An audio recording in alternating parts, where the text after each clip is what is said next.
الان وضعیت اعصاب روان هممون رو میبینید چجوریه دیگه. ما خیلی سکوت کردیم در برابر ترانه، خیلی بخشیدیمش، خیلی بهش فرصت دادیم، خیلی سعی کردیم که به آرامش دعوتش کنیم، خیلی سعی کردیم فضا رو مساعد واسش کنیم. اون خوشش میومد، تنش میخاره، اون تنش میخاره.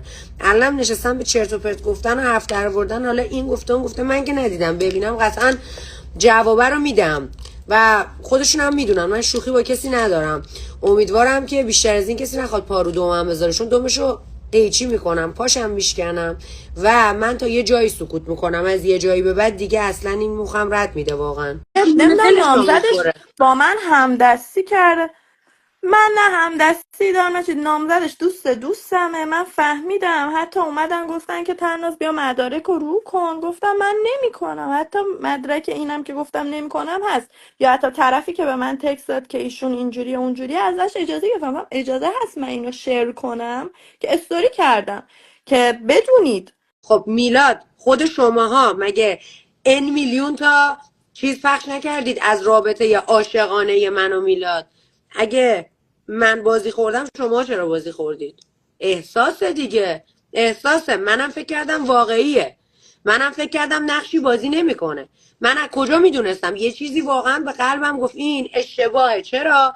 چون جلوی دوربین یه جور بود، پشت دوربین یه جور دیگه ای بود و من اینو حس میکردم و حالا بارها نمیخواد در مورد میلاد گفتم چیز بگی. بهش. خب دارن سوال میپرسن، میگن تو چرا بازی خوردی، تو چرا اینجوری کردی، هم دلیلش رو توضیح میدم دیگه. علیو ندیدی چی چی شده؟ گذاشته بود استوری؟ آره، من ماهرخ پس ما گرفتن دارم میرم بالا. من ماهرخ رو نمیتونم بگم، ماهرخ همه چیزش علکیه، بیرون گریه میکنه، زاری میکنه، آدم به درد نخوره، آدم کثیفی. بیرون هم الان همینطوریه واقعا. یعنی من نمیدونم این آدم پلشت تو خودش چی میبینه که راجبه من اصلا حرف میزنه. تو اصلا تو بیرون تونستی منو تا حالا ببینی؟ تو خارج از این برنامه، نه قبل برنامه نه بعد برنامه، روی منم ندیدی. حالا میره جلوتر بازم میبینید چی کارا میکنه، بازم میبینید همین ماهرخ چی جوری پشتش در میاد و در انتها روسیاهی میمونه واسه زغال. واقعا میکروفون شهید شدیم. میکروفون رو ما خودمونم هنوز نمیدونیم کی برداشته. مشکل باورتون اینجاست. میشه میکروفون ما رو ما خودمون خودمونم، نمیدونیم. کارگردان بهمون نشون نداده که کی برداشته، شاید توی ویدیو نشون بده، نمیدونیم. فالوهای جدید چی میگن؟ چیای جدید؟ آنفالوهای جدید. آنفالو فالوهای آنفالو چیه؟